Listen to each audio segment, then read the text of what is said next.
gabi na po ang pinakaabangang premiere ng My Valentine Girl sa SM Mega Mall. Handog po ng GMA Films at Regal Entertainment ang pelikulang yan na tiyak na magpapakilig sa mga manonood. At andun po mismo ngayon sa movie premiere si Aubrey Carampel.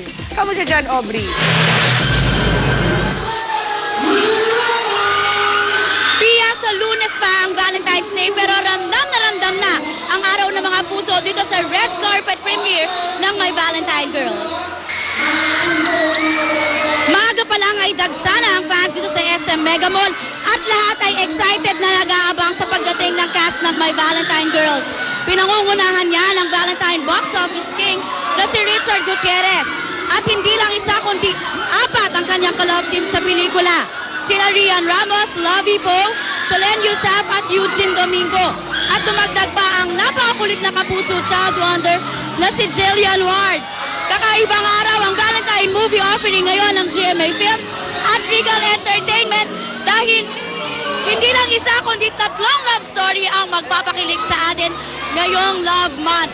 At this point, Pia, makakasama ko na ang Valentine Box Office King na si Richard Gutierrez at ang kanyang mga Valentine Girls, si Solen Yusuf, Lovie Poe, Rian Ramos, Eugene Domingo, and of course, ang cute na si Jillian Ward.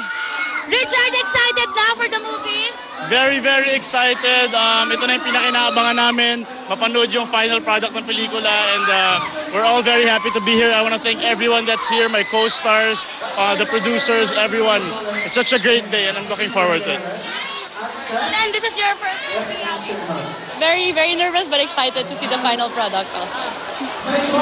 Pia, Yes, hello. invite everyone. Siyempre, kung wala pa kayo dito at balak nyo pumunta sa premiere, nandito po kami sa SM Mega Mall Cinema 9 at bukas na po ang opening ng My Valentine Girls. Manood po kayo. Maganda sa lahat. Hi! Kamusta ka na? We're also excited. Thank you sa lahat ng fans na nandito sa Mega Mall. At supportahan niyo pa My Valentine Girls. Happy Valentine's!